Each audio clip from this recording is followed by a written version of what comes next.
Hello and welcome to this Grasshopper Growth video course. Today we're going to explore Grasshopper workflows in order to create this kind of particular growth processes in Grasshopper.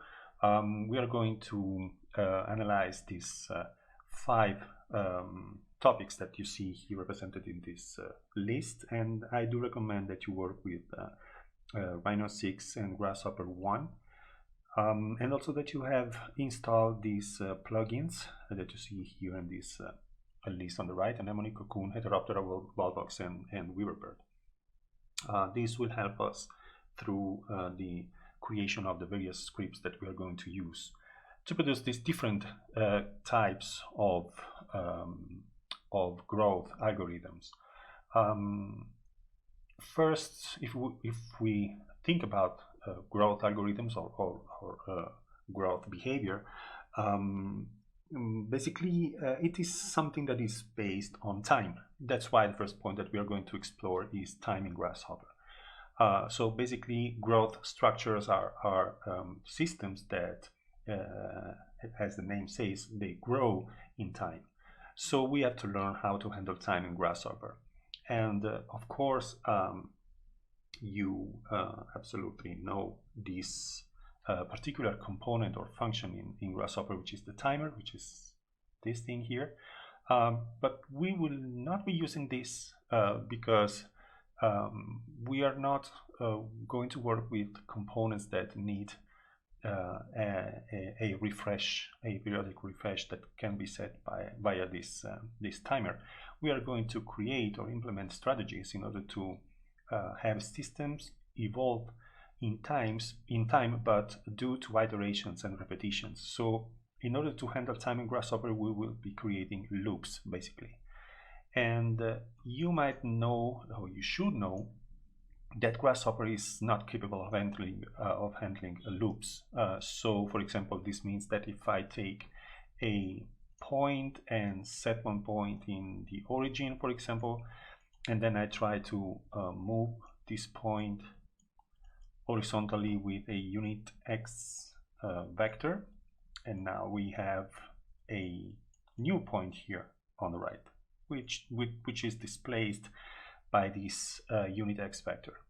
So if we take a look at this situation, this is what we have. This is the first point, which is this one, and then we have the second point, which is this one. So if I want to have this point moving one step at a time toward the right, with each step being one unit x displacement, the thing that I cannot do is take this and shift connect it to the input, to the input geometry of the move command, because this will emit a warning. Well, actually this is not a warning, this is an error, and it says that the recursive data stream cannot be handled by default workflow in Grasshopper. So we cannot have a child geometry or child value or data affecting the hierarchy of the data itself. So basically we cannot create loops like this in Grasshopper. So as soon as I disconnect this cable, you see that everything goes back to normal. How can we handle this? Well, we have to create loops. So basically a loop is a repetition, is a cycle, where we define that for each repetition something happens. Okay, normally loops in scripting are something like, I don't know if you have seen, it's like having for a counter that is set to a determined value. Then each iteration we have something happening, and then we have the closing of the loop. So and normally you have this kind of strange coding notation here, which means that I want this index here incremented by 1 unit, for example, in each iteration. So as soon as this index reaches a determined value, then the loop will stop. This is what happens with coding. we are not going to write a single line of code for now. But remember that Grasshopper is a visual scripting environment, so it's like coding itself. So we have variables, types, and functions, and so on. So there is no need of scripting for, at least in the first part of this course. So what I'm going to do is create a loop, and there are a couple of plugins that I'd like to mention here.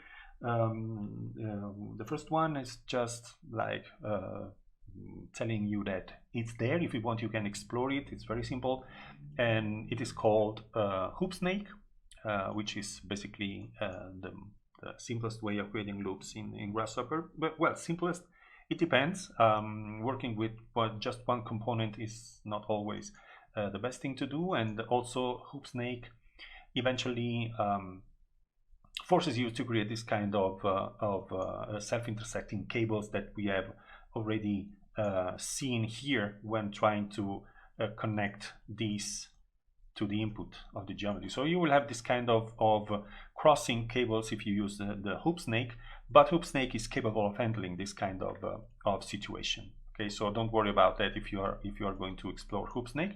But what I prefer to work with is another plugin, which is basically the first one here on the list, which is Anemone.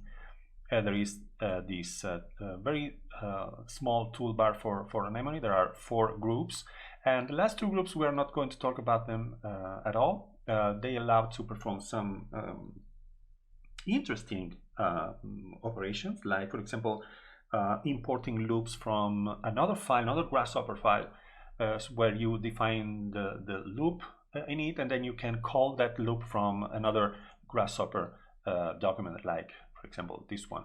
But we won't go through this. We will create our own loops inside this file and have them running inside this file. So there is no need to use this kind of components here. And then there are these classic and fast. Basically, they are the same. They have the same behavior. Fast loop is basically like creating a loop and having just the final step shown, and you don't have to trigger the loop because it is automatic. We will understand all of this when we work with classic looping, which is the loop that we are going to use. So as you see, just a couple of components are necessary: the loop start and the loop end. Okay, so we will be working with these 2 things here basically for the entire duration of the course, because it's a very efficient way of handling time in Grasshopper. So loop start, loop end, the first thing you might want to do is connect the 2 of them together, like this right pointing arrow with the left pointing arrow of the loop end. So this means that basically when data flow from loop start, perform some kind of operation, and then reach the loop end will send them back to the loop start. The new elaboration will be sent back to the loop start for a new repetition or new iteration of the loop itself. So first thing you might want to do is connect the 2 components together using these 2 arrows here. This strange discontinuous cable appears. This is the way that Anemone represents the cycling of data inside the loop. So what do we want to do with this loop is, well, first of all, define the number of iterations of our loop. Okay, how many times this loop must repeat. And this is an integer number. I'm going to provide a 11 slider, which is basically a quick way of creating a slider with a range from 0 to 100. So this will be the number of repetition of our loop. And then there is the T, which is the trigger. So if we want to reset the loop or not. Basically, this is set to false by default. I will take a toggle, set it to true, and plug it into T. So basically, I'm telling that I want to reset or restart the loop. And there is D0. D0 is the datum or data that I want to input inside the loop. And in our case, the values that I want to work while running the loop is the initial point. This point in 0, 0, 0. So this is the value, this is the information that I want to enter the loop. And what I want obtain with the loop is the point moving rightward. Okay, so one step at a time. So move is an operation that must happen inside the loop. And when this point enters the D0 of the loop start, it exits the D0 of the loop start. Okay, so you see that D0 is outputting the same 0, 0, 0 point. And I want this point to move right with the unit x vector. So we can also delete this point here because we already have the result in here in the geometry output. So what happens here is that this point enters the loop and then enters the move and exits displaced 1 unit to the right. And I want this new point to exit the loop. So I plug this into D0. And you see that as soon as I plug this into D0, the point starts moving right because it enters D0 and D0 sends the new point back to the loop start. So this D0 output for the loop start is not always representing the D0 input. Once the loop starts running, D0 will be the value that will be sent back by loop end. So each time that this loop runs, each iteration is working with a new point. It's not always the 0, 0, 0 point. Okay. So this is how we create a loop in Grasshopper. You see that the point moved to the right for 11 times. So it reached basically the new position, which is 12, 0, 0. And if I want this loop, for example, to stop at a certain point, you see that if I switch this to false, the loop runs again and again, independently if we set this toggle to true or false. This is because this is a trigger. So a trigger changes its state whenever we switch from false to true or true to false. It's totally irrelevant, okay? But we can enable or disable these loops by activating the exit command. So exit is what makes the loop exit, actually, so interrupts the loop itself. So eventually you see that this is set to false by default, which means that the loop is free to run. So you must set this to true if you want the loop to stop. Okay, so if I plug this also into the exit input and I set this to true, you see that the loop goes back to the iteration number 0, which is the first one. So we have just one single displacement for our point. Then this displaced point reaches the D0 loop end and it stops. It's not sent back to loop start.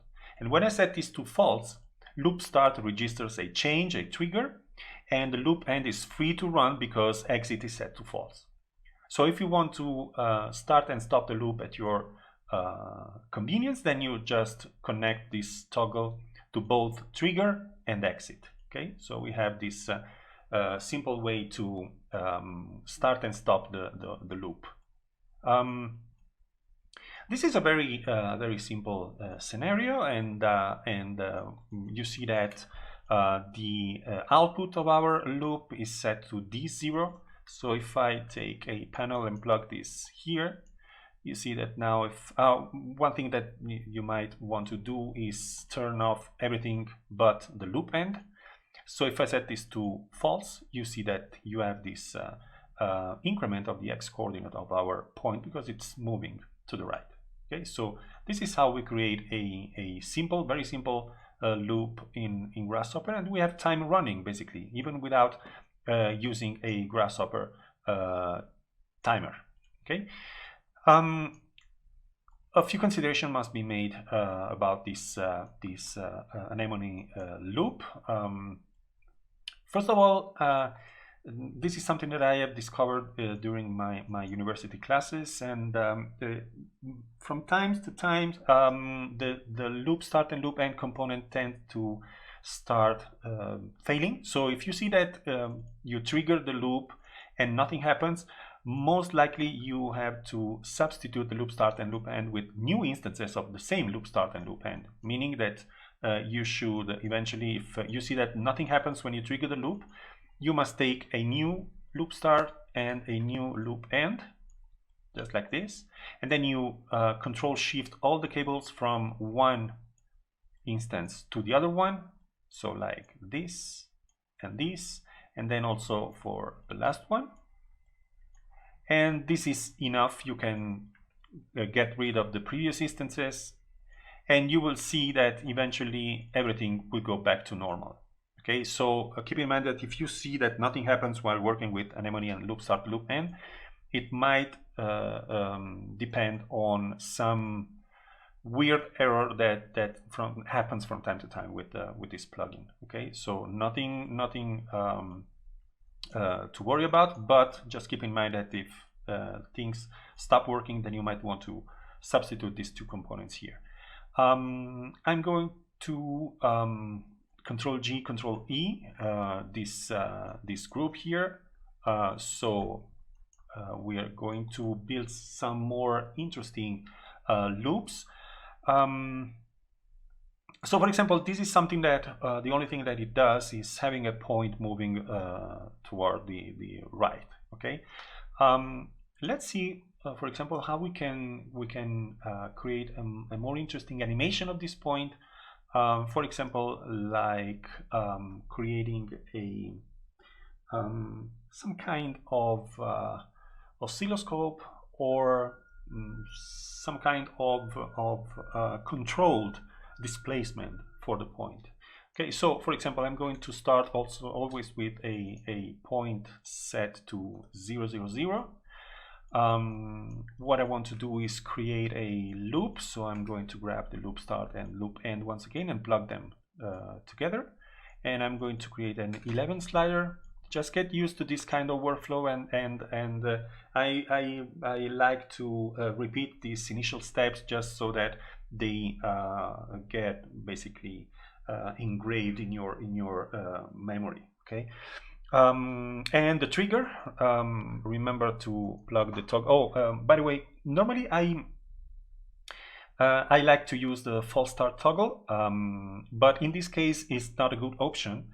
The false start toggle is a Grasshopper plugin that allows the standard Boolean toggle, which basically maintains the last state that you have defined by double clicking on it. So for example, if I set this to false and save the file and then exit the file, exit Grasshopper, exit Rhino, wait for a moment and then open the file once again, this toggle will be still in the false status. Okay. If I set it to true, it's the same. If I open the file again tomorrow, this toggle will be set to true. Now this is something that is not always good, especially when you're working with this kind of complex components or functions. For example, another situation where you might want to avoid the standard toggle is when you work with Kangaroo, for example. Kangaroo simulation can be very demanding for the computer, so you might want to control when the simulation starts. And the simulation in Kangaroo starts when the toggle is set to true. So in that case, for example, I would recommend to use the false start toggle. And this is something that it's a tool which is very useful, because even if you set it to true, for example, and then let's say you copy paste it, you see that the pasted component is set to false again, okay, automatically. And this is also what happens if you save the file, for example, and this is set to true, and then you close the file and then you open it back, you see that it is set to false. Okay, so this is something that I like to use, but not in this case. Not in this case because the loop is set to basically a stop situation if the toggle that we plug here is set to true. Okay, so I don't want this false start toggle to operate, because this will always go back to false, and this will let the loop run free. Okay, so in this case I will use the toggle, set it to true, and then instead of plugging it into the trigger, I will plug this first in the exit, so the loop is set to don't run, basically, and then I will plug it into the trigger. Okay, so this makes the loop ready to run but stopped because the exit is set to true. And then we need the D0 value, which is the initial point. Okay, so now what we already know is that if we try, for example, to move this point move it, let's say, to the right, just repeating what we already know, and plug it here, and then we set the loop free. You see that this point simply moves toward the right. Okay, so now let's try to control things a little more. So what I want to do is I want this point to move faster or slower. Okay, so let's start with very simple things.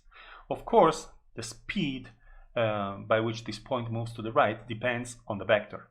Okay, so you can think about this vector as the speed of our displacement. So it's very intuitive. So if I take a slider between, let's say, 0 and 1, because actually the factor is set to 1, and I set it to 0, even if I trigger the loop, you see that the point is not moving, because actually the loop is running, or it ran for the number of iterations that I have defined in the repeat n value. We can take a look at this by plugging a panel to the C output, which is the counter.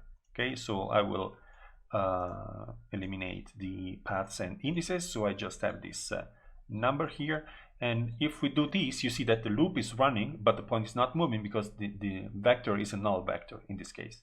So if I increase this value a little, you will have a point that will move slowly, or in the same time it will reach a lower distance. Okay, so if I set this to 1, our point will run once again fast and reach a new position which is farther than the previous one. So basically, if you want to increase or decrease the speed of this point, you just operate on the length of this displacement vector. Okay, so if I want this point, for example, to move slower initially and then move faster and then slower again and faster again, this is a periodic behavior. Okay, so we need something that increases and decreases the speed of our point, which is basically increasing and decreasing the length of our vector periodically. Okay, and these can be achieved in Grasshopper using a periodic function like sine, for example, or any other trigonometric function. Okay, one consideration: when you're working inside these loops here, you might want to use, for example, the graph mapper and set it to a sine function. This is something that usually works very well when you are working with graphic object like geometries and so on. And eventually this works perfectly when you don't need a very precise control over the exact dimension, for example, of things. But if you want to be precise, for example, let's say that we want this point to start moving very slow and then reach the maximum speed at half the path, and then go back to a static position at the end of the path.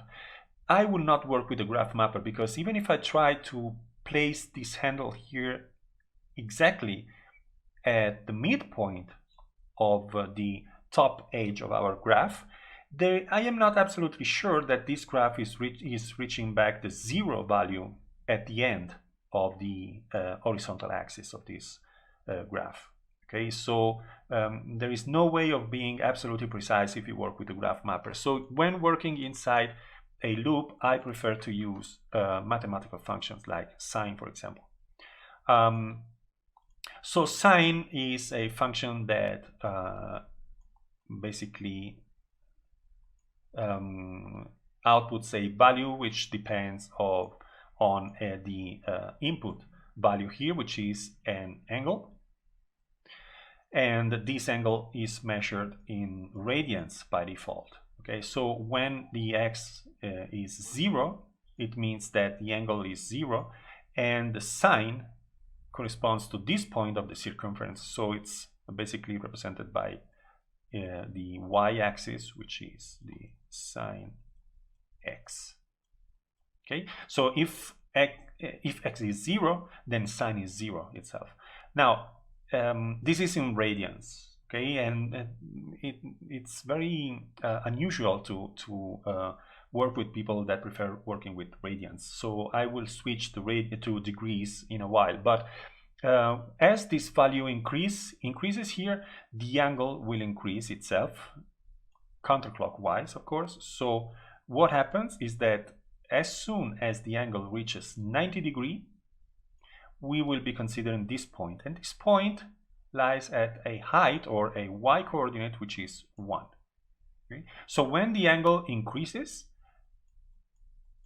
the value of sine starts decreasing, and it reaches 0 once again when the angle is 180 degrees. So this is 0 again. Okay, so what we want to do is we want this point to accelerate and then decelerate. It means that we must cover an angle of 180 degrees during the whole loop repetitions. Okay, this will make our sine function range from 0 up to 1 and then go back to 0 once again. Okay, so this is what we're going to do. We need to provide an x value. I prefer to work in degree. If you want to work with radians, the value of 180 degrees is basically 3.14 sp. So in this case, I will switch automatically to degrees.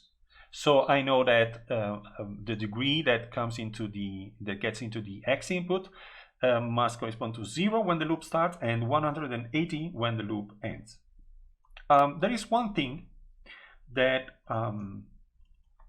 when the loop is running gives us a progressive number, which is the counter. So the counter is the method that we normally use in order to connect the speed or repetitions of iterations of our loop to something that changes inside the loop from iteration to iteration. In this case, we want the angle to change for each repetition of the loop. And we don't know exactly how many, what is the step, basically, of this series of angles that must get into the x value in order to start from 0 and reach 180, because this step depends on how many iterations we want to perform inside our loop. Okay, so what I'm going to do, I'm going to take this counter. I know exactly what is the range of this counter because it starts with 0, and when the loop finishes, it has exactly the number of repetitions that we have set by the n input. Okay, so I'm going to remap numbers. I'm going to remap the counter, and the start domain will be between 0 and this value. Okay, so if we want to normally you should construct a domain and set A to 0 and B to 1. But when you construct a domain where the first value or the domain start is set to 0, you can also simply plug the domain end, and this will automatically be interpreted by Grasshopper as a domain between 0 and this specific value. Okay, so we know that our counter will have values inside this domain between 0 and 11, and I want the target domain to correspond exactly to the range of values that I need in the sine function. So it's going to be 180. Okay. So when the counter is set to 11, which is the last step, you see that R is 180. And if we go back to 0, this is 0.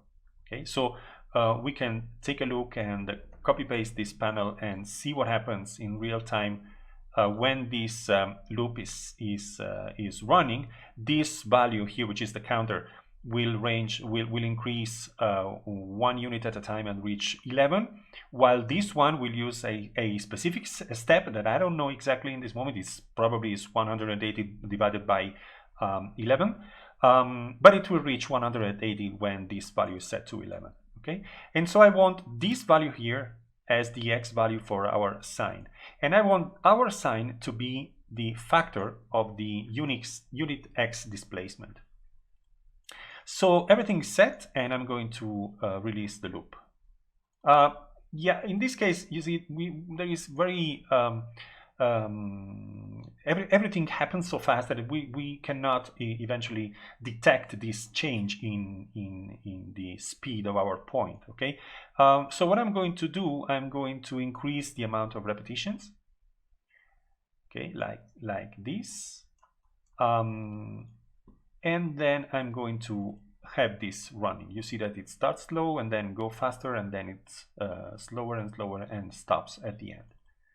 In this way, we can also appreciate the ranging of the counter between 0 and 100, and the range of the change of the angle between 0 and 180.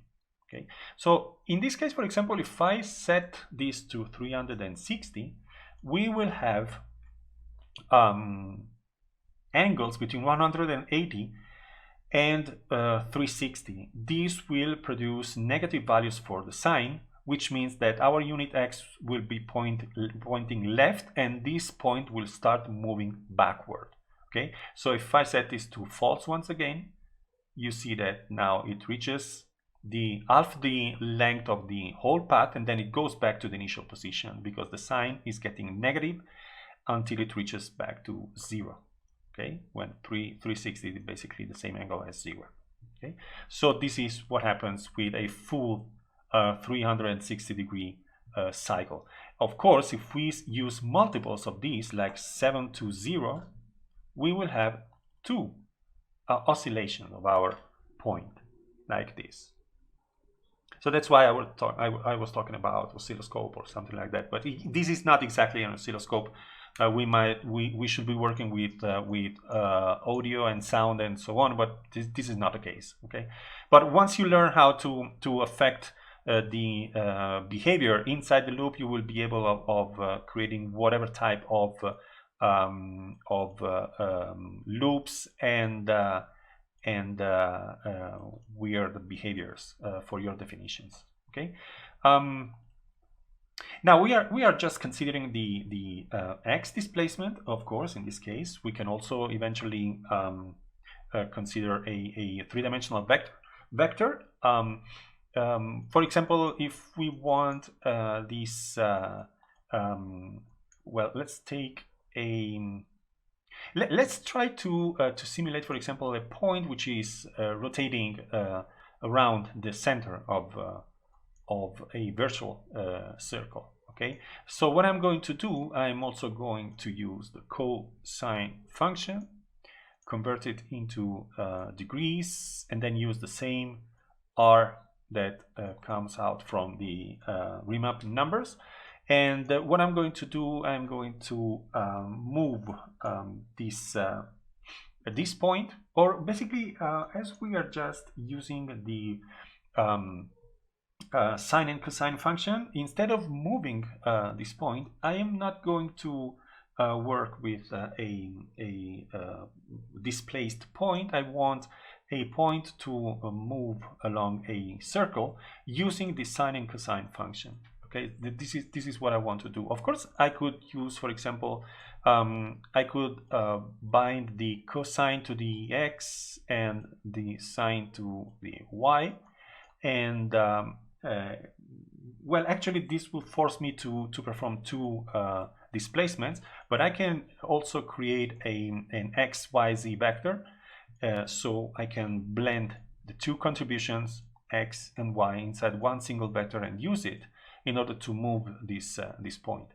So if I do this and run the loop, you see that this point is rotating along a circle like this. One thing that you might want to do eventually when you work with loops is turn off the preview of everything that is before the loop end. The loop end is important information in this definition. Okay, so you see that you only have one point running along this virtual circle. We are not creating any circle in this case.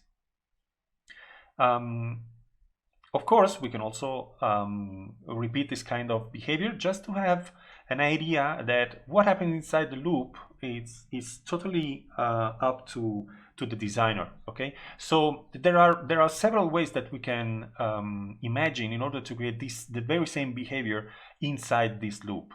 For example, we can create a circle with a variable radius like this, for example, and let satisfy my obsessive compulsive disease. I am going to extract the parameter and turn off the preview of this plane because I don't want to see any grid in my Rhino viewport. So we can also create, for example, a simple version with an evaluate curve when I can reparameterize this curve and use a parameter between 0 and 1 that basically depends on the counter. Okay, so when the counter reaches 100, we want the parameter to have a value of 1. So what I'm going to do, I'm going to copy paste these remap numbers here, and instead of connecting these degrees here, I'm going to disconnect it and go back to the standard domain 0 to 1. So when the counter increases and goes from 0 to 100, these are here, we go from 0 to 1. And then I'm going to use this as the parameter. Okay, and if we run this loop, and of course, if we run this loop, we have 1 point moving along the circle, and the other one is basically moving according to the sine and cosine function. And you can do also very strange stuff, like, for example, like this. I only want to have this this line here, and we have a line that depends on the position of the two points. But this is just semantics. Okay, you can do whatever you want once you have created the loop. So the way you achieve the results inside this, the Grasshopper definition, is up to you and your experience and your preferred workflow. It doesn't matter. Okay, just try to avoid very complex and heavy operations. One thing that I would recommend, and we will be doing this from time to time during the course, especially when we will be dealing with complex geometric operations, is to activate the profiler in your definition. So anytime you see that a function or component is showing a profiler, which is basically the number of milliseconds that the component needs to update or calculate, then in that case you might want to reconsider your workflow and see if you can do things in a more efficient way. Okay, so we will be talking about the profiler later on, because it will pop up very soon. Okay, so this is well, it's impossible to offer a whole set of scenarios that might happen when you work with loops. So I'm going to move on and start talking about the next chapter, let's call it so, which is randomness in Grasshopper, because if we are dealing with organic growth, randomness or pseudo-randomness is probably the first criterion you might want to use in your definition. So I'm going to turn off this second definition here and start talking about randomness. Now, randomness is something that if you are not new to Grasshopper, and I suppose that you are not new if you are taking this video course, randomness is something that it doesnn't work as expected in Grasshopper. So I will talk in standard Grasshopper about, I would rather talk about pseudo-randomness. So for example, what happens is in Grasshopper if I take a random component. So random component is a function that takes a range and asks how many values you want to extract from this range according to a seed. Okay, and if you do the same in your computer and you plug a panel to the output of this component, you will get exactly this value here, 0.77 as a random value. So if this is happening in my computer and your computer, and if I, for example, take another random component and see what happens with this, you see that this is emitting the very same value. So this is not random at all. It's pseudo-random because the way that Grasshopper determines the randomness is according to a seed. So whenever you see a component that requires a seed, you are experiencing the randomness of Grasshopper. What does the seed mean? The seed affects the algorithm that is inside this component.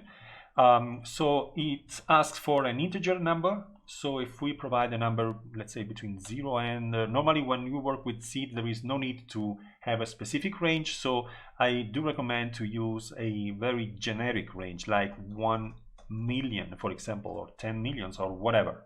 Okay. So every time you change this, you will have a new random number inside this this initial range. Okay.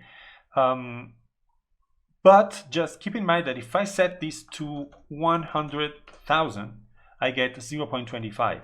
If I move this, I get another value. But if I go back to 100,000, I go back to 0.25. Okay, so this is the meaning of pseudo-random. Everything depends on the seed. Okay, and there are a whole bunch of functions that work according to the seed. For example, if we go to set and then we go here with a random reduce, you have a seed. If we go to, well, basically there are many components that work with the seed. Well, the populate comments, because there are three, they depend on the seed. So whenever you see this S here and it represents a seed, you know that you are talking about a pseudo-random function in Grasshopper. And as you can see, if I change the seed, I also change now the distribution of points inside my predefined region with the populate2D component. So this is how Grasshopper handles the randomness normally, according to a seed. If you want to work with randomness and you select a seed with a very wide range of numeric possibilities, then basically there is no meaning of preferring one value to the other one, because what you need is a random distribution or a random value, and it doesn't matter at all if you have a value or another one or a distribution or a different one. Okay. But sometimes it could be better to work without having to consider this seed variable in your workflow. Okay, one thing that you might want to explore and work with is the Heteroptera plugin. It's in my workflow, Heteroptera has become one of the most important plugins that I always or almost always use. Heteroptera is quite a complex plugin. You see that there are several groups of comments with different purposes. We will be dealing only with uncertainty, which is basically the group of comments that allow, well, I wouldn't say necessarily a better way of managing or handling the randomness in Grasshopper, but it's a different way, which sometimes is useful and sometimes, unfortunately, we cannot use it. Let's start analyzing some of these components in order to understand what they do, and then let's see what are the applications that they can have or they can't have. Okay, so first thing first, you see this component here. Okay, this is another random. But this random has no seed. It only asks for how many values you want to extract from a predefined range. By the way, this predefined range is set between 0 and 1.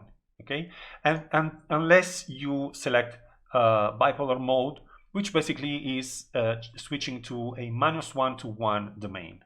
Okay, so if this is automatically set to 10, I will use an 11 slider as always. So let's take a look at what happens here. Now I have this value.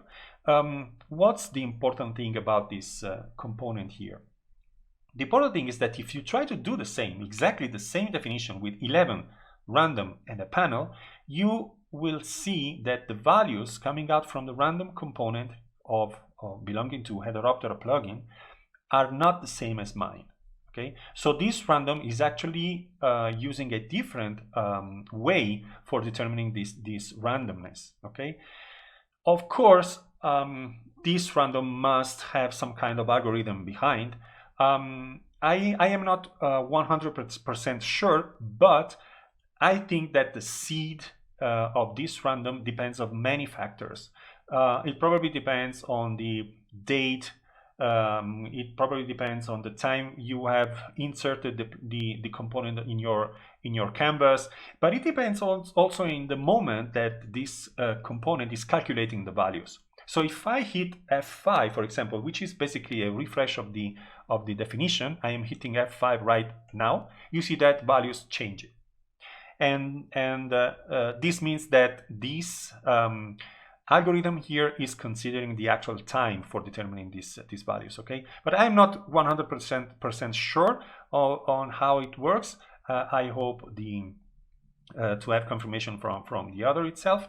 But you see that if I keep on pressing the F5 key, you see that values start to update. Okay.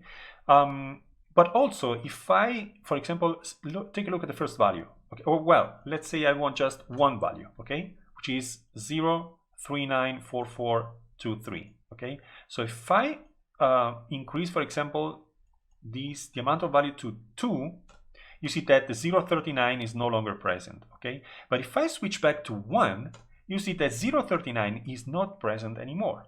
So this probably there is always some predetermined way of determining these random values here, but somehow this is more random than Grasshopper standard randomness. Okay, so that's why if you want to work with randomness in Grasshopper, I would recommend that you install Heteropera and work with these uncertainty components here. Now there are several things that are very interesting inside this toolbar. We won't go through this because this course is not focusing on this plugin, but there are a few components that we will be using from time to time. So let's see, for example, some of these components, because they offer a way of once again considering time in Grasshopper. So for example, if we take a function or component like the random direction or random vector, you see that these well, actually this is somehow like working with random. I'm also going to take the random vector. The difference between these two is just that this random vector allows us to select a range for the length of the vectors, while the random direction is considering only vectors with a length of 1, so the so-called normalized length. Okay. So what happens with these three components here? Well, let's you know that vectors are not visible in Grasshopper until you apply a vector to a specific location. Okay, but this is something that is very common for, and it's it is not new to those who are used to vector geometry. But anyway, we must take a point and then set this point to a specific location like this, and I'm going to use a vector display just to have a look at these vectors here. And you see that we have this well, n is set to 12 and length is between 1 and 5. Okay, so this we have 12 vectors here with a length which is included in this in this length domain. Okay, and if we take a random direction, we will have these 12 vectors, random vectors. All of them are measuring 1 in length. Okay, but they have random directions. Okay. One thing that we can do in this case, in order to have these vectors moving in time, you know that these basically we already saw with the random component that if we hit F5, this component would recalculate and give us a different solution, okay? And also the random vector is doing the same, okay? So one thing that we can do is take a timer, plug it into this, and you see that each second this random vector, this set of random vectors is updated. We can do this also with the random direction, okay, and plug this as well with this inside this vector display, so we see everything here. And we can also do it with the random component. Okay, so if we do this, we will have these random values updating every second, or using the interval that we want. Now, pros and cons of this thing here, of this behavior. Well, pros are absolutely obvious. We have this kind of random behavior, which is eventually more random than the standard Grasshopper randomness. So we can take advantage of these if we want to create some random design. Okay, so for example, this means that if I take a point, as we are talking about growth, if I take a point which is basically the very same point that we have here, copy paste it, turn off the preview for now, and then I want to move these in a random direction. And so I want just, let's use the random direction because it has a length of 1, so displacement will be, let's say, more contained. Okay, so I just want one random direction at a time. Okay, remember that this is updating. Okay, so this vector is updating constantly, but its length is always 1. Okay, and so I want this point to move like this. And you see that this point starts to dance around its original position, which is 0, 0, 0. And the farther it can go is 1 around its original position. Now what happens if I take the displaced point and move it again with a new random direction? So what happens if I basically create a loop? Okay, so I'm going to take a loop start and a loop end, plug them together and have this point connected to this 0, and plug an 11 slider to the number of iterations, and then have a trigger connected to exit and trigger, of course. And we will soon discover what's the problem in this case when working with this astonishing plugin here. So I'm going to disconnect the move here, and I'm going to use it like here. Nothing changes. I'm always using the random direction here. But the problem is that what happens when I plug this into this 0, and I'm going to hide everything here, and I'm going to release the loop. So you see that the points start to move. Now it keeps on moving even if the counter has reached the final value, which is 11. Why? Because the random direction is updating with the timer. Okay, so in this case, when you want to work with a more effective randomness like the one proposed by Heteroptera, you cannot work with this kind of things inside the loop, because the loop has its timing, while the random component of Heteroptera have their own timing. Okay, and also I cannot avoid the timer connected to the random direction. So for example, if I take a random direction here and plug it into T and set this to 1 and make this loop run again, you see that the direction of the displacement is constant because this component is not updating. Okay, there is nothing that determines the update of this random direction component. Okay, so this is the main problem of this interesting randomness handling with provided by Heteroptera if you want to work with loops. You cannot do this because the only thing that you could do eventually would be like this. Take a timer, plug it to this. Let's take a new one. It's faster than disconnecting all the instances or the cable. Like this, and have this interval set to 20 milliseconds. And then what you should do is exit the loop and then run the loop, wait for it to end, and then plug this off or turn this off. And there is no way that you are so fast that as soon as you or the loop reaches its final configuration, you must switch this off at the very same moment, because this is going to be very, very fast. Okay, especially if you set it to 20 milliseconds. Okay, so this makes it impossible or very problematic to use the Heteroptera uncertainty components inside an anemone loop.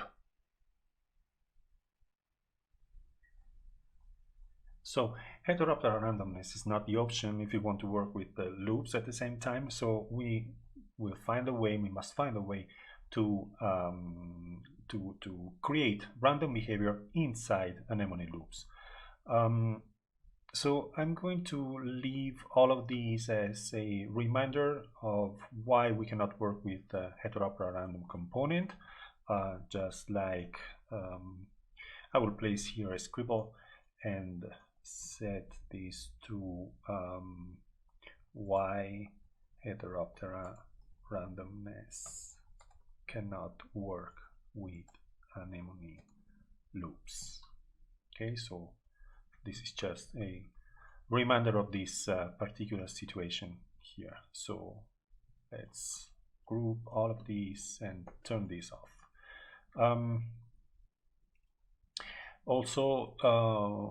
Well, okay, let's leave it like this.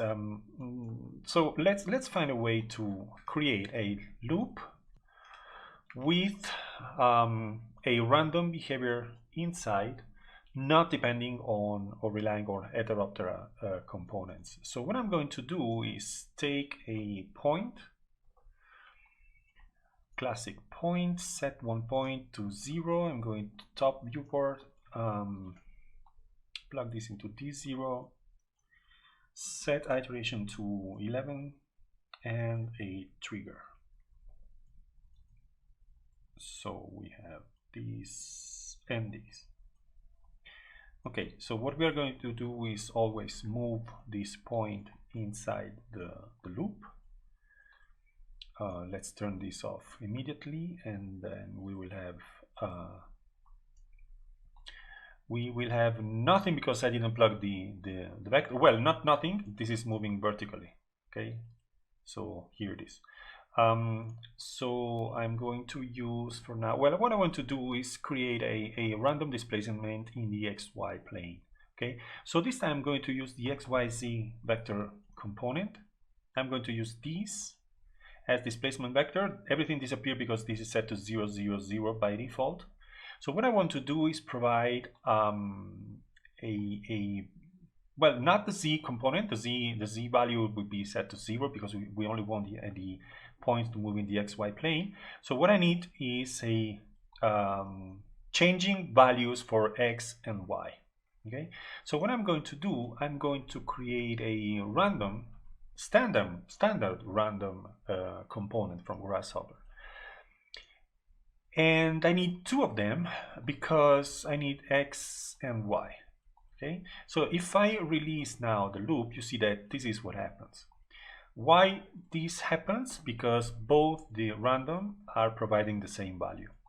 So X and Y are the same, are equal, so this point is moving diagonally 45 degrees.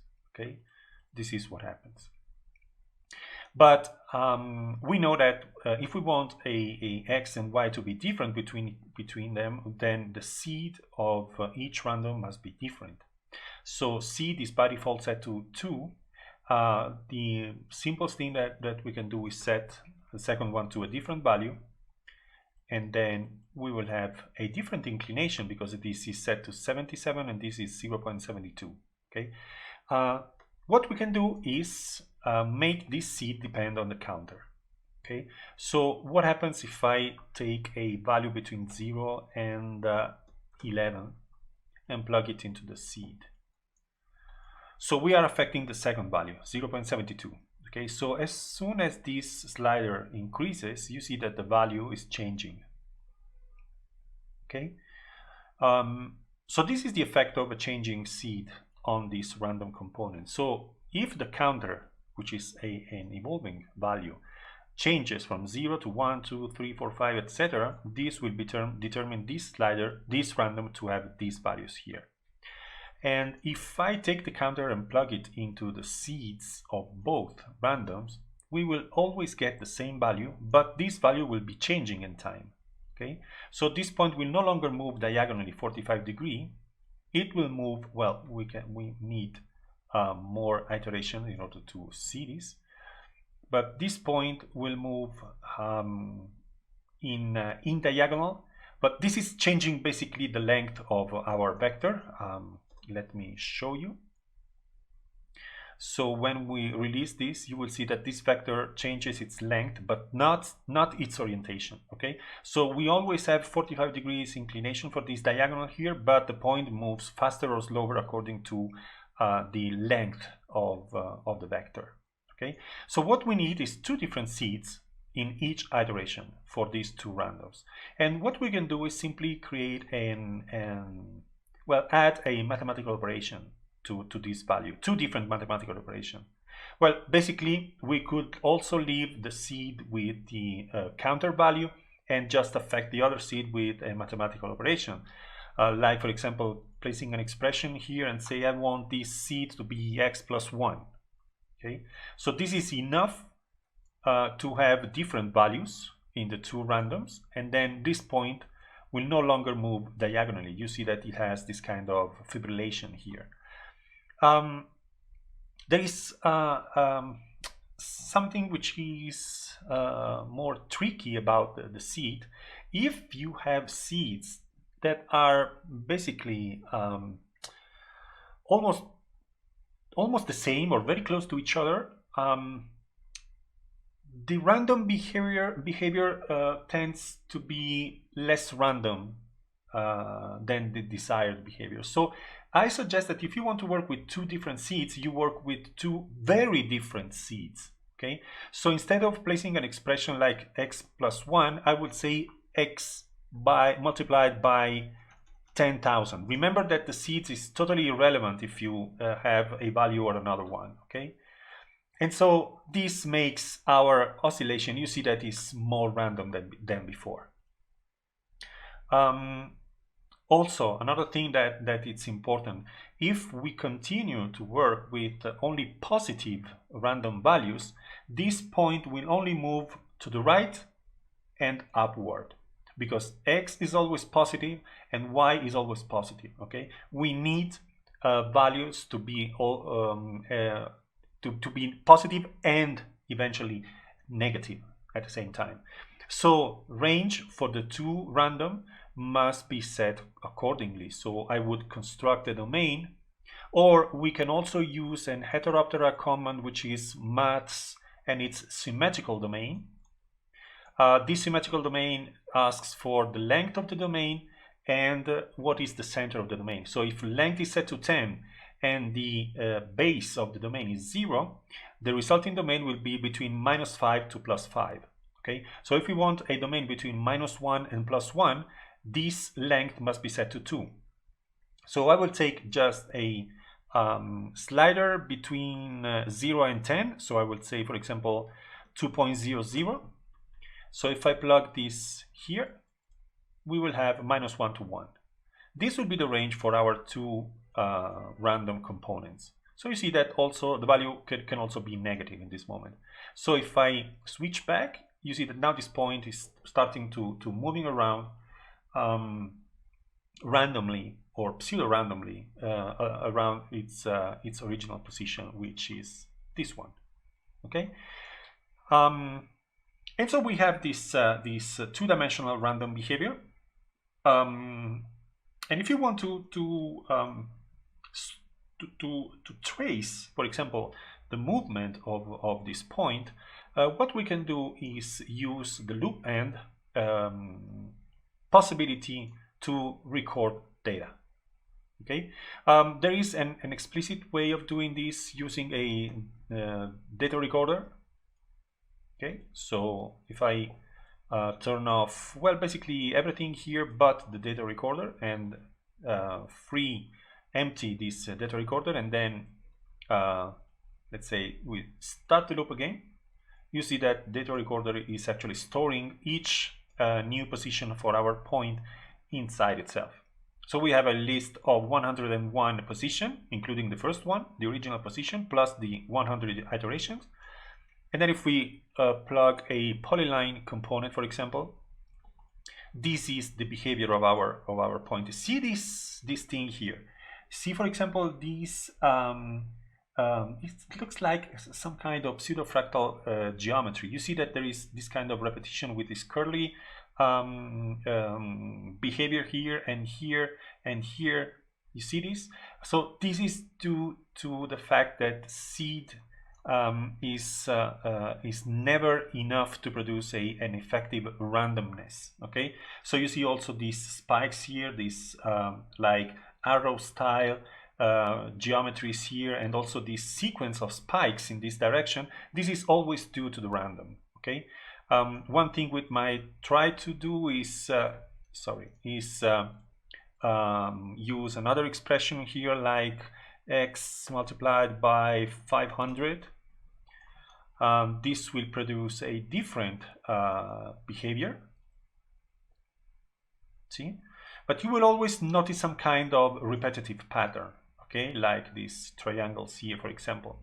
Okay, so this is due to the seeds and to the random or pseudo-random behavior in Grasshopper. You will never get rid of it if you work with Grasshopper randomness. What we can do, for example, is increase the range, the separation between the position of the point will help, let's say, dissimulate this kind of repetitions, of repetitive patterns coming out from the seed behavior. Or we can also use the loop end function, which is record data. Okay, so if we do this, we get rid of the necessity of emptying the data recorder each time we start the loop back again. And so you see this has exactly the same behavior. The only difference is that each position is recorded inside a new branch of a data tree. Okay, so if you want to connect with a polyline all the dots, you cannot do it unless you flatten this output here. But the fact that it has this tree-like data structure makes it convenient when we work with different scenarios. Okay, so we will talk about this in a while. So yeah, this is a random behavior for our point, and this is something that it relies on randomness. So you will never get, or unless you want this kind of aesthetics, for example, you will never get a controlled design. So let's see if we can control things a little better using different functions. So thinking about randomness as a function, we can also use different functions. For example, like we were using the sine just at the beginning of this session. So for example, if I take a sine function and set this to degrees, and then I want to remap the numbers, which is basically the counter, from its full range to the maximum angle that I want to consider, let's say 180, and then I plug this here, and now we have values between 0 and 1 because we are only reaching 180, but we know that this sine has a full range between -1 and +1. Okay, so basically if I use this as, let's say, y factor or component for the vector xyz, our vector could be pointing in the positive y direction or negative y direction with a length of 1. So if I want, for example, a higher value for the y component of this vector, I must multiply this value by a multiplication factor that can be between 0 if I don't want any y contribution to the vector, up to whatever I want. Remember that in this case x maximum value can be 5, so I will set this to 5 and plug this into y. Okay, so we can have a stronger contribution of the y component for our vector. And I'm going to do this. And you see that the y component starts from 0. You see that these points are more compressed in the initial part and in the final part of this, let's say, path. Okay. If I want this to reach a lower altitude here along the y-axis, I just decrease these and run the loop again. So you see that vertical speed, let's say so, started from 0, increases, and then decreases, and then stops with a value of 0. Of course, I can also take wider angles, so sine will become negative. And in this case, the point will start to move upwards and then downwards, and then will stop. And if I set this to 720 or any other multiple of 360, then our point will move up and down and up and down how many times we want. And this will affect the height or the distance from the original position, like this. And so if we try to connect the points together, we will start to see this pseudo-random behavior like this. Okay. It's interesting to notice that the sine function is actually affecting the y component of our x, y, z vector.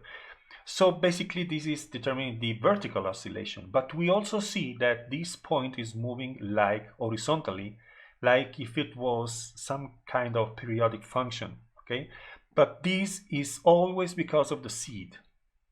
Okay, so for example, unfortunately, this is not going to work properly, but if I take a random from Heteroptera, for example, and also multiply the same random, which is between 0 and 1, by the same multiplication factor as the sine multiplication, and I just want one random value, and I connect this to a timer, this time with an interval of 20 milliseconds, and I use this as the x component.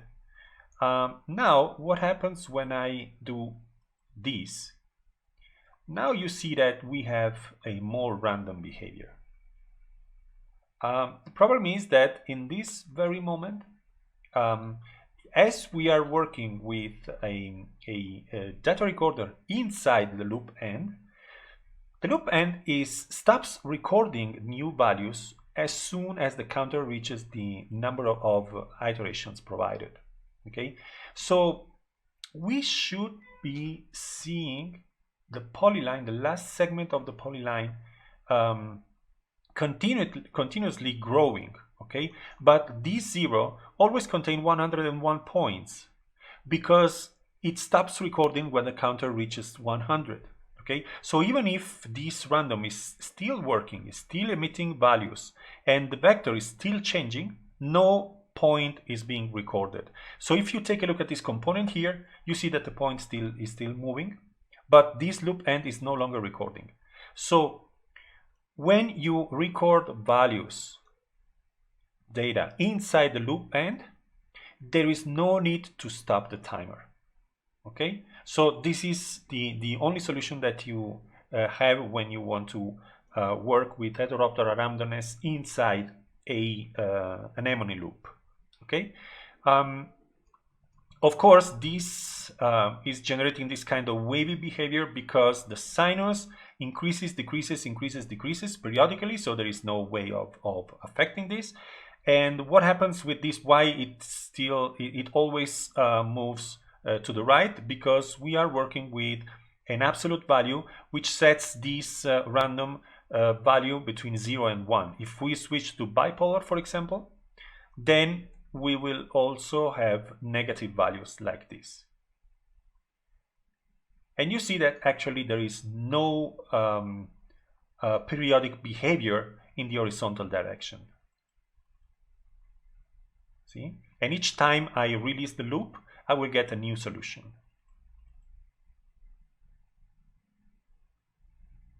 So actually we are talking about organic growth in the XY plane, which is absolutely random in this case. So how can we, for example, take advantage of this kind of workflow to create some kind of design? Okay, so let's think about an application. I will work with a very well-known component, not because I like it, just because it's very simple, it's very effective in order to understand how to take advantage of these mechanisms. So for example, let's take this time a Voronoi diagram, and you know that Voronoi diagram basically asks for a well, actually we can also work with this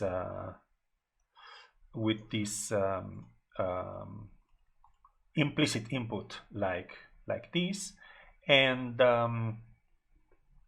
we need the points. Now what I'm going to do is define the region, the boundary for our Voronoi, but I don't want a predefined points population for creating this Voronoi diagram. What I want a growing set of points in order to not only animate this Voronoi diagram, but also to have a different solution each time I run this algorithm. Okay, so what I'm going to do, I'm going to extract parameter like this, and I'm going to calculate the area of this. So this will be my starting point. Okay, and what I'm going to do is take this central point, put it into a loop, which will eventually end as well. And I will define the number of iterations as always, and I will place a trigger, a toggle, so the loop will not run immediately. So what I'm going to do, I'm going to generate a random direction, and I'm going to, I don't want to use one single direction. I want, for example, let's say a slider of a 5 slider, which is between 0 and 10.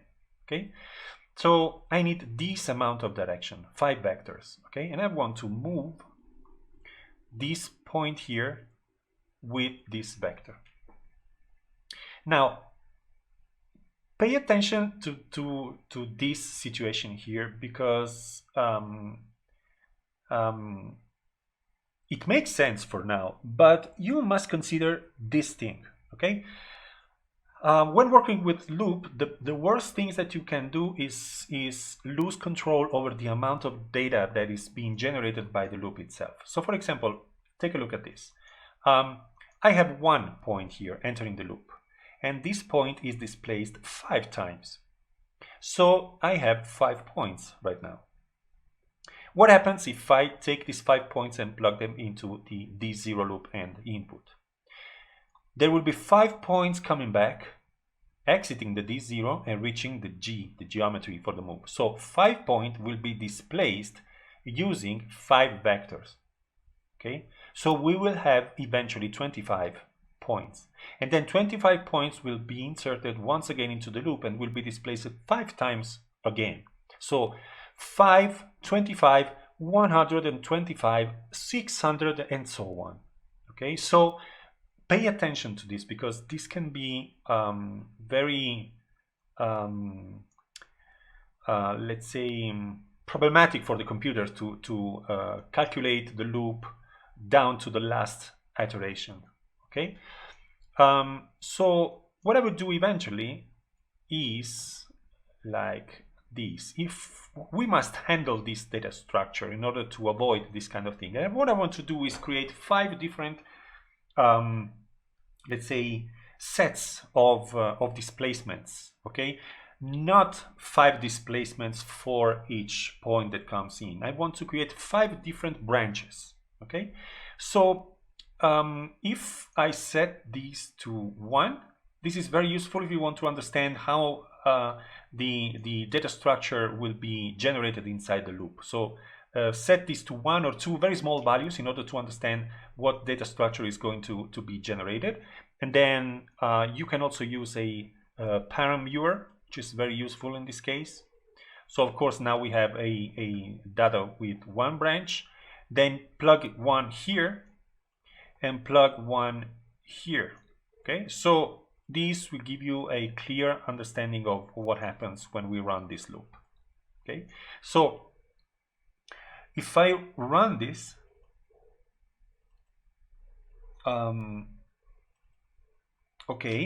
you see that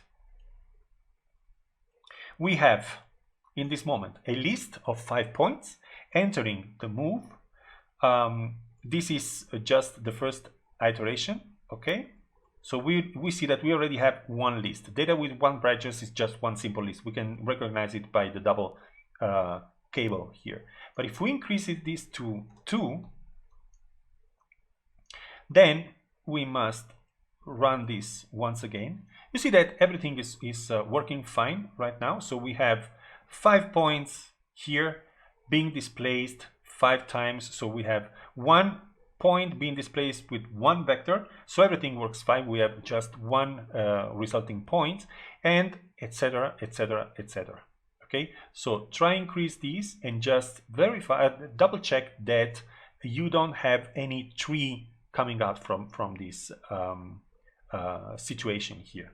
Okay, so once you are sure about this, well, just put this slider in the desired value and then just run the loop. So we have this generation of 5 moving points that we want to use, and as this is a list of points, we want to use this point as the generator for our Voronoi pattern.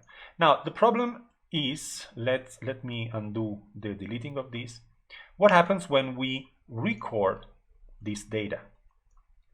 So when we record data, let's switch back to 2 and let's run this. When we record the data, you see that there is one thing are the data that are running inside the loop, which are always 5 moving points, and the other thing is the data that comes out from the loop in the loop end output. Okay, so you see that here you have 5 points each branch. So when you want to work with the output of the loop end, in case, for example, of Voronoi, if you don't flatten, you will have 3 different Voronoi diagrams in the same area. So I would recommend you flatten the points when they enter the Voronoi command. Okay, so you only have 1 Voronoi diagram inside this region. And what we want to do is make this random direction change, because else we will always get this linear expansion for our diagram. Okay, so I don't want this. I want this diagram to be effectively random, and I'm going to plug a timer with a very small interval like this. and so we will just create this this loop. We can also create it with several iterations. We will have 5 random well, this is actually something that is called random walkers. Okay, so we have this kind of points that walk around, and as we are recording their position, we will have this kind of random generated Voronoi. Of course, I always recommend to turn off everything so you have an idea of what happens. And each time we repeat this, we will have a different design for our Voronoi. And the problem here is that random direction should be planar. Remember that basically if we take a look at this, you will see that points are moving in the positive z sector of space, and we want this to be only moving in the plane. So yep, here it is. You see that that we have this planar behavior right now. And as this random direction is providing us with vectors, random vectors, 5 random vectors in that measures a maximum of 1 with length, I would recommend in this case that you work with the random vector, where you can eventually set the length or the range of length for our displacement. Okay, instead of working with this, and also setting this to planar in order to have a 2-dimensional displacement for our points. And so in this case, we will have a wider Voronoi diagram. Of course, as soon as the point reach the border of our Voronoi diagram, we will have no additional cells, Voronoi cells, because they are outside from the boundary itself. So one thing that we could do, in order to have the Voronoi generated no matter what, we can do this thing. We use the rectangle in order to define, for example, the center point, which by the way is totally irrelevant. We can also start working with a point, which is what we need, set one point to 0, and use it as the initial the starting point for our Voronoi. And so the center is no longer useful, so we have this boundary region here, which is basically it doesn't fit because our point can reach whatever position in the XY plane. So I won't work with this. What I'm going to do, I'm going to take the point cloud that comes out from this loop end here, and what I'm going to do, I'm going to create a well, there are several things that we can do. If you want to work with standard Grasshopper, I would recommend you create a bounding box, and then it will come out like a flat box, so you will be able to convert it into a rectangle very easily. But there is also a bounding rectangle, which by the way is from the pufferfish plugin.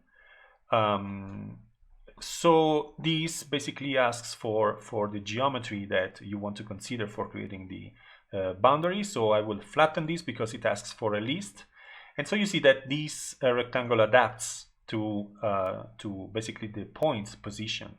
So I will use this as the boundary. Okay, and so when we reset this, you see that the rectangle expands, and so Voronoi will be always able to catch the whatever position for our points. Also remember that random vector is creating vectors between with a length of 1 to 5 and in the XY plane, but this is basically something that is not affecting the behavior like we would, as you can see, because yes, we have some kind of oscillation of the points, but you see that the tendency is that they move away from our original center point. Okay, in this sense, for example, the random direction works best if we want. Okay, so if you do like this, because we have a truly random behavior for our random walkers. Okay, the only thing that we cannot do like with this random direction is, for example, establish the length of these vectors. Okay, but what we can do, we can create a random heteroptera random component, plug it into the same timer. Okay, this is creating values between 0 and 1, but what I want to do, I want to multiply this random value by a multiplication factor, like for example 5.00. So when the random tends to be 0, this multiplication will tend to be 0 as well, and when it tends to be 1, this multiplication will give us a 5. And so I will set the amplitude, and also I need 5 of these random values, as many vectors we have. So for each vector, I will use this result as the amplitude for the vector, and we'll use this as the transformation vector for our displacement. And so when we run this loop once again, you will see that our Voronoi is being created accordingly. And you can keep playing and playing with these general rules that we are exploring. For example, if I want these expansions or growth, let's say so, to have a variable growing growth rate, which is actually it is determined by this multiplication factor here. I want this multiplication factor to be, for example, let's just to do something that we haven't done before. I want this multiplication factor to increase and decrease and decrease and increase and decrease periodically. Okay, so you already know that we will be using a periodic function like the sine with a degrees, and what I need to do is connect the counter of the loop to this. So once again, I'm going to remap numbers, the counter from its original range to the number of degrees that I want to use. And so let's say 720 directly, so we will have at least 2 full cycles for the sine. And yes, I will use this, not this. I'm going to use the sine multiplied by a multiplication factor for the amplitude of our random vector. Okay, and so what I'm going to do, I'm going to reset this, and here we have, you see that the point starts to dance and go very far from the previous position, or they just stay in the same position according to the periodic behavior of the sine function. Okay, so you can play and play and play with this thing. And one thing that it's very important. Well, a couple of considerations. First of all, you see that the profiler is telling us that this component is like if it was working and working and working and working, but it is not. If it was working, actually, you will see a growing Voronoi algorithm. This is receiving an input that's saying something is changing, but nothing is changing actually. Okay, so you see that everything is static here. So don't worry about this. The other thing is that you see that this is emitting a tree. Okay. So for example, let's say that I don't want to see the Voronoi pattern. What I want to see is the path that's being generated by each of these 5 points here during the loop. Okay, so what I expect to see are 5 polylines starting from the center of the coordinate system and moving randomly following the position of each point during the loop. So if I take a polyline in this moment, I have this. What is this? These are 101 polylines, because the way that loop-end stores the data, meaning the 5 points, is each configuration in one branch. So you see we have branch 000, n equal 5 is the position of the 5 points in the first iteration. 100 in the second branch are the 5 points displaced in the new configuration determined in the first repetition of the loop, and so on. What I want to do is connect the first point in the first configuration with the first point in its second configuration, and so on.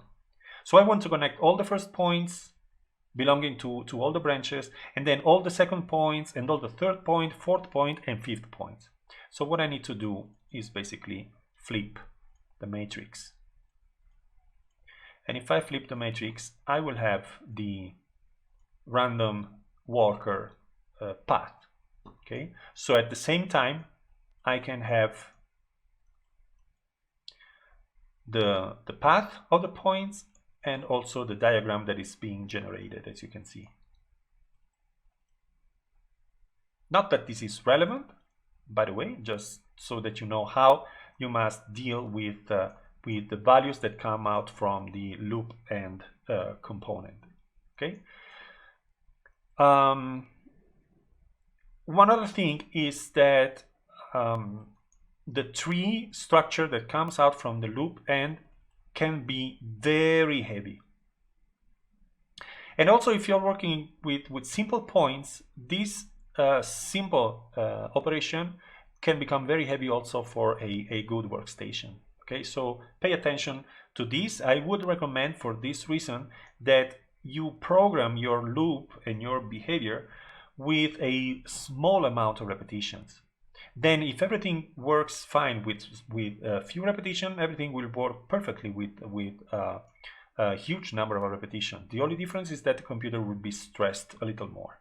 Okay, so just don't exaggerate with the amount of iterations, especially when you're programming the loop behavior. Okay, so random Voronoi pattern defined by a random set of points. Of course, we can also increase the number of random direction, which is basically increasing the number of points that we want to consider. So this will create a denser Voronoi pattern based on 10, in this case 10 wandering points. See, so you have this kind of situation here. Of course, we could also define, for example, that we don't want our Voronoi pattern to get, for example, farther than a specified distance. Okay, so for example, the extension of this boundary here, the rectangle, depends exclusively on the position of the points here, and these points are moving randomly, so there is no way to control their position at the moment. What we can do, for example, is considering this as the center point, we can also do this. We will always have 10 points coming out from the move. Okay, so what I would do is eventually understand if this value is larger than, so I will do this. I will calculate the distance. Sorry, I will calculate the distance between these points here and the center point. Okay, and say that if any of these values is larger than, let's say, 20. Okay, if this happens, what I want to do, I want to block these points from moving further. Okay, so how can we do this? Well, basically what we need to do is to take this value here, which can be false, true, false, false, and understand if at least one of them is going further than the admitted distance. Okay, so what I'm going to do is I need to consider these values here inside my loop. Okay, so things are starting to be messy. Let me try and organize things a little. So this is the translation vector. All of these is our vector. Oops. Okay, so let me get rid of this chaos here. And then there is the move command. Let me get also rid of these two parent viewers here, which are useless. So this is the analysis that we want to perform in this moment. And then there is the loop and with all its consequences here. Okay, so this is our distance and larger than. So what I will do is, if this point here is farther than 20, then I want to take a point in the same direction, but with a maximum distance of 20. So what I'm going to do is like having an SDL line, let's say so, or I'm going to have directly a vector 2 point starting from the center of our diagram and reaching the position of these points here. Okay, so if we want to see what's happening here, I'm going to apply these points to the same origin, this vector, sorry, and I'm going to hide the Voronoi. Okay, so this is what's happening here. So I have these vectors here. This is just a visualization issue. There is no point, no vector pointing towards the origin. Okay, it's a shorter vector. So I have these vectors here, and what I have of these vectors is also the length. Okay, so here it is. And I can also avoid this distance because I need this vector. So I would say take the length and check if it is larger than this value. If it is larger, then what I want you to do is move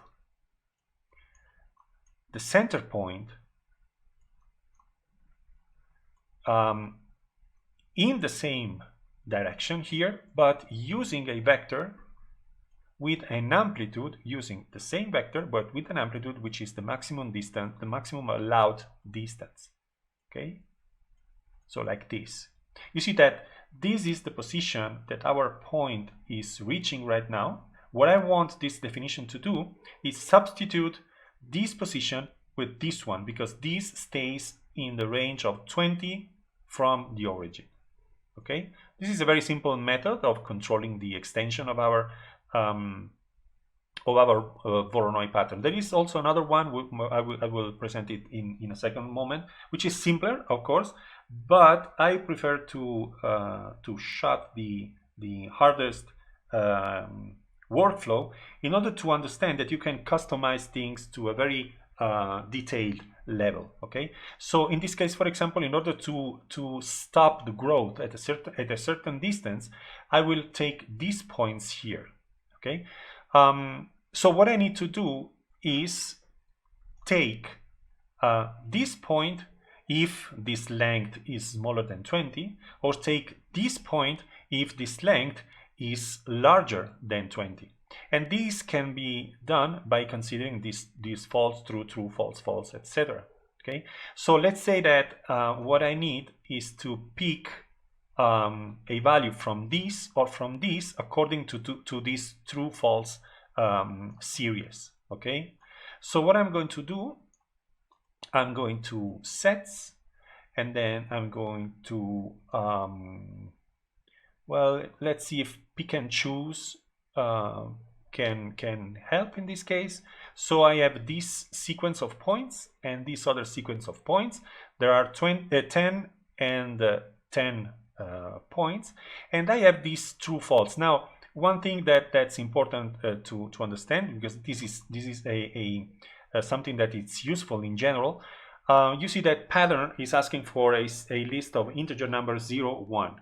Okay, and we have true false, but true false are logic Boolean values, and they correspond to on off or 0, 1. It's a binary code. Okay, so if I take, for example, an integer component and plug the result of the larger than, you see that this is converting false into 0 and true into 1. And so if I do this, you see that this is giving us points which are basically, let's see, this point when the distance is smaller than 20. You see, for example, this on the left is being kept by the pick and choose. Here it is. While when we have this point here, the pick and choose is giving us the point that stays in the 20, inside the 20 limit. Okay, and so I want this pick and choose to be the D0 for our Voronoi pattern. Okay, so if I repeat the loop, you see that it grows, but then it cannot grow larger because there is this 20 limit that is avoiding the points to move farther than the distance of 20. Eventually, at a certain moment, as they are, let's say, driven by this random direction, they can come closer to the origin, but not farther from the origin. Okay, so this is a way of stopping growth at a certain distance. The simplest method to do this is eventually take this as the maximum distance from the origin. For example, create a circle starting from the origin, having this radius, and then creating a boundary surface like this. Here it is. And then what I'm going to do is, let's keep it separated from the original workflow. This is the general move that we are using without the 20 limitation. Okay, so what I want to do is find a surface closest point. So basically projecting these points on this surface and use these points as the D0 output. This has exactly the same effect. Actually, we can take this circle and keep it visible, so we will see this. Yeah, you see that this eventually this boundary can become a square if the point tends to move radially from the center. Okay, but you see that in any case, what this surface closest point is doing is when the displaced point goes out from the circle, it will project the point onto the surface, so it will stay on the boundary of our circular surface. So this is the effect of this surface closest point. It's simpler, but at the same time, just remember that boundary surface is a component that requires more time for calculation. Even if with Rhino 6 and Grasshopper 1 it has become a multi-thread component, it still takes time to calculate its output. And taking time, it's relative in Grasshopper. You see that that the profilers start to become orange also with 35 milliseconds, which is nothing. Okay, but you have to consider that these milliseconds happen each iteration each iteration of Grasshopper calculation. Okay, so they occupy the processor of the CPU of our computer 35 milliseconds per cycle. Okay, so it's quite a good amount of time. Okay, so keep in mind that, for example, this is slower than the Voronoi diagram, which is a more, let's say, a visible operation. Okay. So I would eventually consider avoiding this kind of workflow. Okay, so if we don't do this and work with this, we will have a lighter definition in terms of calculation requirements. So of course, if we consider a limit, for example, of 20, and we are moving the points with a, let's say, 5 length vector each iteration of the loop, well, basically the diagram is like very dispersed, okay? But if we, for example, reduce the limit, let's say by a half, in this case, we might start to notice that we have a random growth inside a circular area. You see this kind of rays that comes out here at the corners of our region, and the region tends to be square because in this within this limit, points have all the possibility to range in a circular shape, let's say so. And if we decrease this, for example, a little more, let's see what happens. It should be more evident. Yeah, exactly. You see that you start to see some kind of circular pattern here. Well, okay, so enough for the growing Voronoi diagram. Let's see how we can bring this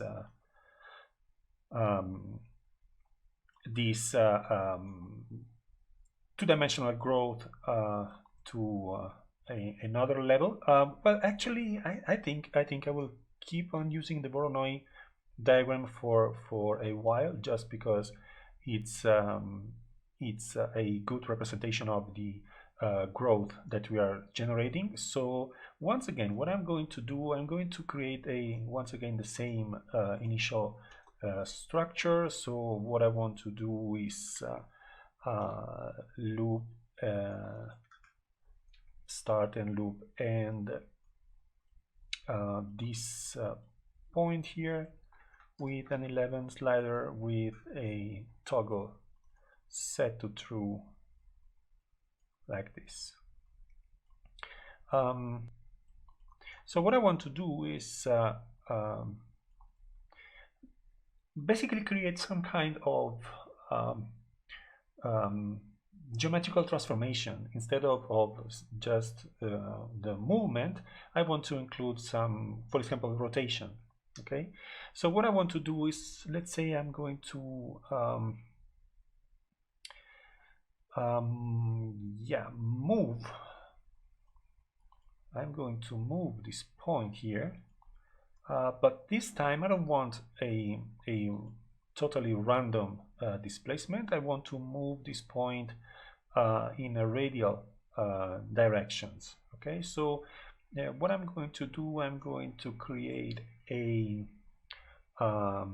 set of radial vectors. I cannot use random in this case, of course, so I need to do something like this. I will create a circle. The radius actually and the it doesn't matter. What I must be sure is that the circle center is exactly coincident with the point that I am working with. Okay, so that's the only condition. And I'm going to divide this circle into how many parts as I want. Let's start with a few division, and yep, I'm going to use a vector to point, starting from the center and reaching each of these points here. So the amount of vector depends on the amount of divisions that I have with this divide curve, and this vector will point into the vertices of this regular polygon here, basically. And so I'm going to move this point, the center point, towards the vertices of this polygon here. And then I want this to close the loop so that we get this expanding star, for example, like this. Okay, and once we move this, what I want to do is to rotate the same point around the same plane, so I must be sure that this rotation uses exactly the same center point of our general system. So what I want to do, I want this point to expand and rotate around the center with a variable angle. And once again, what I'm going to do is use a sine function with a remap numbers. This must convert to degrees. This will be the angle, and I want to use the counter within its original range using, for example, this slider like 360 just to start. And this is going to be the angle. Now, well, actually, I don't want this to be the angle because else I will just have -1 to +1. It will be, but this will be 1 radian. So 1 radian is +1 means plus 180 degree, -1 mean minus 180 degrees. So yeah, it could be interesting to work with this without changing these to degrees. So let's consider -1 + 1 in terms of radians. Okay, so it could work. Let's see what happens if I do this with several plus. Okay, so this is our behavior. Yeah, exactly. So well, actually it's too extreme, this variation for the angle. So eventually I will go back to degrees here, and you see that in this case, for example, it's ridiculous because we only have a 1 or -1 rotation. We only have this kind of very light spirals going on. If we record data, it will become more visible. Here it is. It's like some kind of starfish coming up from this thing. But I want this -1 to 1, change it to a higher value, for example, just with a multiplication by a multiplication factor, like, for example, 15 degrees top. So if it is 0, we will have just an expanding star like this. While if this is 15, we will have this kind of extreme behavior. Of course, this is quite a lot, and we will start to get this kind of interesting growth system, which are very controlled because they are all based on this linear growth, like linear growth, because this is these are 5 constant vectors, okay, and a periodic rotation defined by this this sine function here. And of course, if we flip matrix and connect these with polyline, we could also use a NURBS curve, but I prefer to keep it simple in terms of calculation. This is a linear curve, so it's easier to render it for Rhino and Grasshopper. So that's why I'm using the polyline. And also you see that points are so close together that basically the segments are too short to reveal the linear characteristic of this curve. Okay, so here it is. We have this nice diagram coming out from our definition here. And at the same time, as these are points, we can also use them for a Voronoi pattern. Of course, in this case, the Voronoi pattern will be way more regular. So if I take a, what was the name, bounding rectangle. So bounding rectangle, flattening all the points that come from here. Of course, in this definition, this will always stay square because of the radial distribution of our points. And then I will use a Voronoi using exactly the point that come out from our loop end, and the boundary will be this one. You see that we have this nice Voronoi pattern, which is absolutely more interesting than the standard Voronoi application, of course. It looks like a mandala, for example, growing mandala. Yeah. Of course, you can change whatever you want. I mean, you can use, for example, several more points, get this kind of snake-ish pattern here. Of course, you lose the idea of the paths. If we take a look at the polyline, yeah, we got this kind of denser mandala here. So we can change the amount of points. We can also change the rotation here. 360, it's quite a large angle. If we stick to 180, we will have less rotation, especially in the first phase. So this will simplify the path for our points. And we can also change the multiplication factor for this angle and have this star expanding in a more, let's say, linear way somehow. And you will see that this will switch back and without self-intersecting in the first phase. In this case, we can also increase the amount of points without getting too many overlapping curves. And here it is, with this kind of hook in the end. And we can also take a look at the Voronoi pattern in this case. So very, very nice and interesting design. And here it is, the Voronoi while it's being generated. Okay, so nice results, nice design, very complex shapes, even in the planar configuration. Okay, so you get the idea. Looping with anemone, it's very effective. It's something that it's worth exploring. Once again, if you see, for example, if you save the file and you see that Grasshopper is always reminding you that the file has not been saved, is because you have some timer active in your definition. My timers are here, so you see that they are running, and so this creates a new definition each 20 milliseconds. That's why Grasshopper is still saying that you have to save the definition. But don't worry. In the moment you are sure that you just save the definition, you can close it, for example, like this, and you can simply ignore this warning here and say no if you don't want. So I will cancel this file closing. 3D organic growth. 3D organic growth is something that it's basically an extension of what we have seen here. Let's program this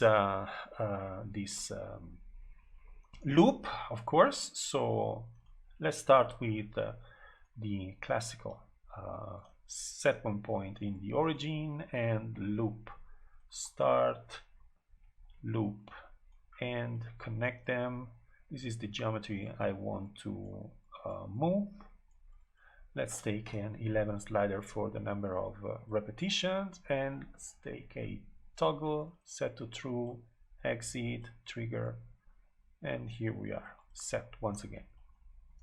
I normally repeat, I don't do all these steps each and every time. I'm just doing this so that you can have them very let's say present and fixed in your mind. So let's do this in 3D. Okay, so basically I'm going to create a vector x, y, z, or we can take a random vector. Random vector, I need as many vectors as the number of branches that I want to create, and I can also define the random length for our vector. It can also be, you see that this is a range between 1 to, it's a range from 1 to 5, which basically makes this random vector emit vectors that will never get shorter than 1. Okay, but we can also parameterize this length domain with a standard slider like this. It will become from 0 to this value. It's very rare that this vector will become 0, of course. Even if it does, it will mean that there will be one point that in one iteration won't be moving eventually. But let's say that it's totally irrelevant. Okay. And we want this to be connected to a timer with a very fast update, like like this. Okay, so we have this set of 5 changing vectors right now. So we will have 5 branches, 5 paths generated by our loop. So we're going to move this point here 5 times. This is moving in 3 dimensions. See, so if I decrease this, the point will stay closer to the original position. So I'm keeping this, let's say, like to 2, so I will be able to see the displacement, the movement of this point, and I want to use, let's say, a 50 iteration more or less. And I'm going to plug this to the D0 of our loop end. And so we will see this. We already reached the 48 iteration, as you can see. So the point gets stuck here. I'm going to record data, and this is the result. And each time we fire this loop, we will get a different point cloud. So what I'm going to do now is I'm going to flip the matrix and connect this point with a polyline. Oops, like this. So we have these paths here. Well, we only have 5 with a relatively small amount of points, so we can also use a NURBS curve. You see that as points are quite close to each other, this NURBS curve is way far from being smooth.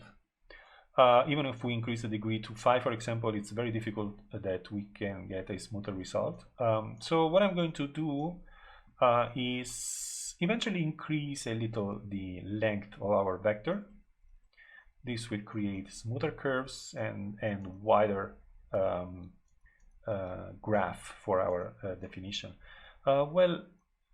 Actually, I would prefer to have a more controlled situation. So let's switch back to our initial diagram. It doesn't matter if it is small or the curves are not exactly smooth. Okay, so just let's stick with this strange, weird graphic here. So yeah, basically this is a 3D organic road. Now, what can we do with these? Because these are 3-dimensional lines. I mean, when we are working with a planar configuration, we can use, for example, the graphics, the result of this growth for, I don't know, whatever 2D output that we can think of. For example, I don't know, laser engraving or some kind of textile printing or whatever you can think of. But in case of 3-dimensional curves, they are totally useless unless you convert them into 3-dimensional objects. So the worst thing that one could think is to use a pipe command. Okay, we only have 5 curves. They are very complex curves. So I'm going to save the file and I'm going to pipe these curves with a radius of let's say 0.2. So we have a very small radius. I don't want no capping. So you see that pipe is a very complex operation. Almost at 1 second to complete this pipe for only 5 curves. Each curve has been created starting from 49 points. So they are quite complex curves. Okay, so that's why the pipe is also taking so long. I would not recommend this command. You see that as soon as you use the pipe, I am trying to drag this slider around. You see how this refresh rate has dropped considerably. So this is because this 1 second latency. This is occupying 1 second of computational power of my computer. So that's why the computer is no longer capable of refreshing the viewport or the screen in real time. Okay, and this is just one of the consequences of using pipe. If you have more curves with more complexity, the pipe command could also hang Grasshopper and make it unstable and eventually lose all your changes if you haven't saved the file. So I would not recommend to use the pipe. Eventually you can look around and look for a mesh pipe, which is way lighter than creating a NURBS pipe. What I would do eventually is, instead of creating a pipe, I will give thickness to this, always creating meshes, but not with a mesh pipe, which is basically a tube around these curves. I would prefer to use another plugin, which is another very important plugin in my workflow, which is Cocoon. Okay, so in order to work with Cocoon, you see this flickering here, that there is a profiler that pops up from time to time. Okay, now Cocoon is a very interesting plugin, but it is also a plugin that requires let's say a considerable amount of computational power. So I will not risk and pass this flickering geometry to Cocoon, because I don't want Cocoon to let's say be forced to recalculate its geometry because of some variation occurring in this component, even if there is no geometric variation. Okay, just to be sure. So I'm going to place a data dam here. So I'm going to pass these curves through the data dam. So in this case, what it will happen is that I can pass the curve manually to this curve component, and even if something changes here, this will stick with the previous solution, okay, which is stable.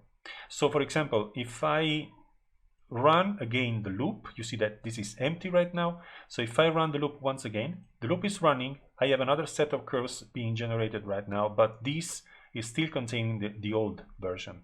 So if I take this now and activate the preview, you see that there is a second set, completely different than the previous one, which is not being transferred to this curve.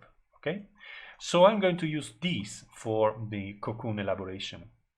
And what I'm going to do, I'm going to convert these paths into three-dimensional meshes. Cocoon is a plugin that doesn't have a let's say dedicated toolbar. You can find the Cocoon components inside the mesh toolbar. It's here. There are very few components. 4 components that give a charge to a given geometry, and then there is the Cocoon and refine that to the calculation. Okay, so in this case, for example, we have a set of 5 curves. I'm going to flatten these.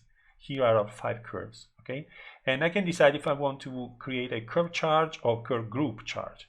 And the difference is that if we have curves like these that we have here, that more or less they start more or less from the same position, because we are starting with a point in 0, 0, 0. So they get closer in this area, but also due to the random behavior, they might also come back and get closer to this one and pass through it and then reach the other one. And each of this curve can do the same. So there is a denser area here. And what happens if we use curve charge or curve group charge?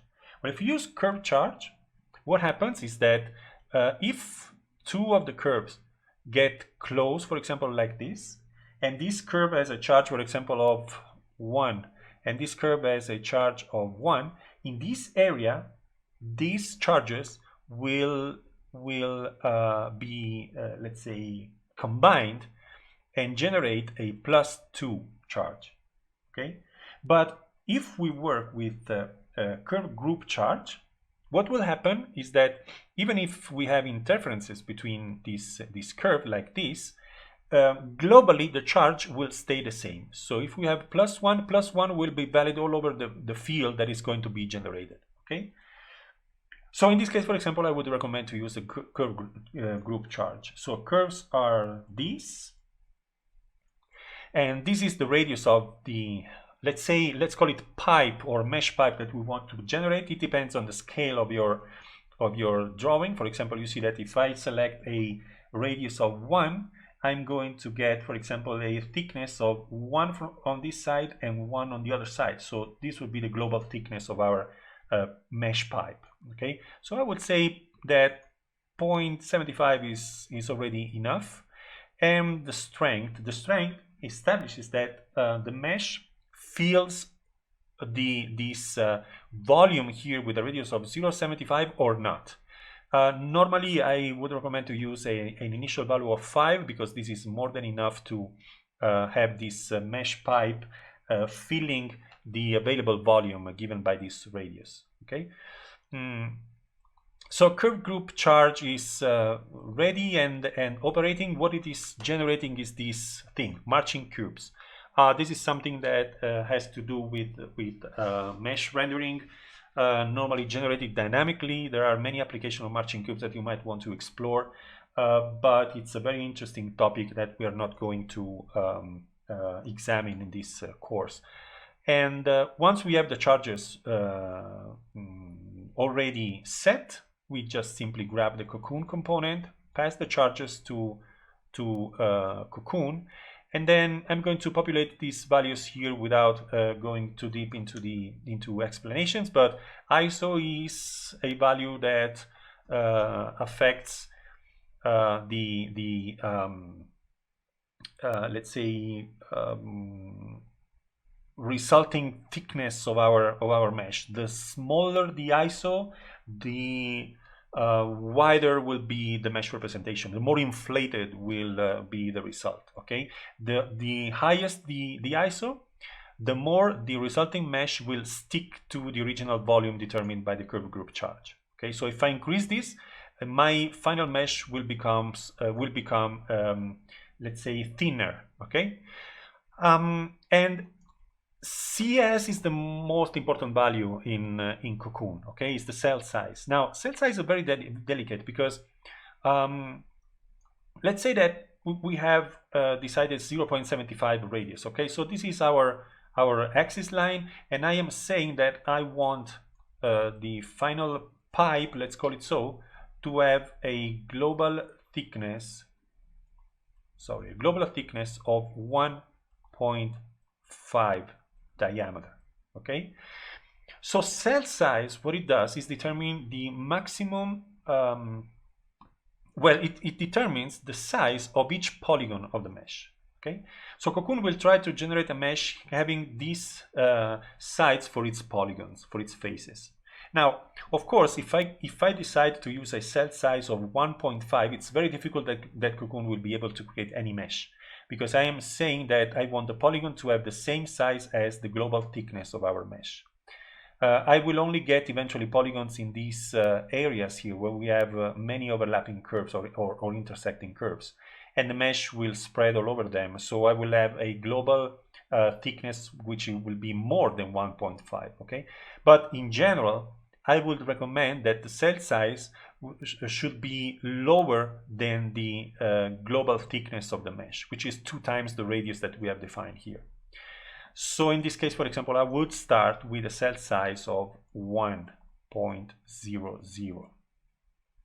If we decrease this value, for example, if we set cell size to 0.1 like this, and we are talking about a global thickness of 1.5, we will be able to create 15 polygons over the thickness of our mesh. If I set to 0.01, I will be created 150 polygons per diameter. So consider that I will have one line of 150 polygons here, and then another line at a distance of 0.01 here of 150 polygons. So the lower this value, the lower this value here, the higher the resolution of the mesh. Try not to give values which are too small to the cell size, because Grasshopper cocoon will crash, and when cocoon crashes there is basically no way to recover the definition. You have to manually shut down Rhino, and if you didn't save your file, there is no way to recover it. Okay, so try not to exaggerate with the cell size, and give always eventually, if you want to use a slider, never use a slider starting from 0. Okay, so in this case, for example, in my case, I would say that a acceptable lower value could be 0.20, okay, up to 1, and always start with the highest possible value of your slider. Okay, now there is a security measure here in Cocoon, which is the execute. So Cocoon will not run automatically, and this is one occasion where I will prefer to use a false start toggle. Okay, so by default Cocoon will be disabled. And what I'm going to do, I'm going to turn off the preview of curve. Curve group charge has no preview because marching curves are not rendered. This is the mesh that's going to be generated, and I'm going to save the definition. Always save the definition because before running Cocoon, and then fire the simulation. And here it is. It's a very thick mesh, but you see that we already have quite a good result. We are giving thickness to this set of curves. You see that there is basically no reason for increasing the thickness, even if you have intersecting or curves that are getting closer to each other. This thickness depends only on the geometrical proximity of the curves. Okay, it's not an interference of charges. And if we start to decrease this, you see that the polygons start to be smaller and smaller and smaller. The resolution increases, which means that the mesh is capable of representing the curves with a finer detail, but also that this is starting to take longer to calculate. Now, the positive thing is that this is calculating just once. So you see that it is not affecting too much our real-time visualization in the canvas. But that's why I placed the data dam. Okay, so just to be sure that our Cocoon will be calculating just once. And don't worry too much about this, let's say, bold aspect of your mesh, because that's when, once you have this, let's say, first mesh representation, that's when you work with the refine component. I'm going to skip the detailed explanation of all these plugins here. I just plug the refine data to the refine component, and then I'm going to take a slider between 0, 10 to between 1 to 100, set it to a 20, for example. This is the amount of samples that I want to take from the original mesh, and then there is a sample size, which will be basically same slider, and sample tolerance, which would be same slider, and then another set of 3 identical slider, 0 to 3, and I'm going to plug them here. Let's make order, and then once again a toggle set to false to enable or disable our refine. You see that refine, if it is disabled, it only shows the result coming from Cocoon, but if I enable this, you see that the mesh is becoming smoother and nicer. Okay, I won't go through the explanation of the first 3 slider, but here you have Laplacian smoothing, which tends to smoothen the mesh, you see, and then you have valence passes that tends to, let's say, tense the stretch the mesh a little. And then there is sub D, which is obvious. It increases the number of polygons, giving us a smoother but more complex result. And so we have this kind of nice, weird, sci-fi looking organism organism in our preview. I will turn off the edge preview in Grasshopper so you can see the final aspect. And this is the important thing, and the nice thing of this is that this is a mesh. We will talk about the output in a while. This is a mesh which is closed. Okay, so it is already possible to send it to production processes. Okay, 3D printing or whatever. Well, 3D printing basically, and eventually also SLA 3D printing, because it's very difficult that you can 3D print this thing with FDM technology because of the particular shape that you are seeing. Consideration about the output, you see that this, especially when you work with this kind of complex inputs like the curves that we are using here, it's very probable that you get these invalid meshes here, and also these smaller things here. This happens when, well, these small meshes here is because they are not connected to the main mesh, which is this one, and this invalid mesh is because sometimes Cocoon and the Refine do not succeed in creating a proper mesh when working with this very complex input geometry. But it's not that important. What I will do eventually, what I do eventually to solve this problem is, first of all, I clean the tree. Even if this is not a tree, it doesn't matter. Clean tree also work with lists. In the end, a list is a tree with one branch. Okay, so, and this has three options: remove nulls, remove invalid, and remove empty. Okay, so if we take a look at what happens after this, you have the the invalid data are being removed by the clean tree, so we only get the mesh. And if we bake this, I wouldn't group the result because I want to get rid of the smaller mesh. Okay, so I bake this, turn off Grasshopper preview, and then let's see what happened with the smaller mesh, where it is. So this is the big mesh, which is the important one. I will hide it and then select everything, and here you see that you have this thing here. Let's zoom and see what's the matter with this. You see that this is one situation where the polygon size, the cell size, was incapable of creating a three-dimensional geometry around our input geometry, input curves. Okay, but there is no problem. You just get rid of this and all the small meshes that might come from the refine process, and here you have your closed mesh ready to do whatever you want for rendering or production or whatever.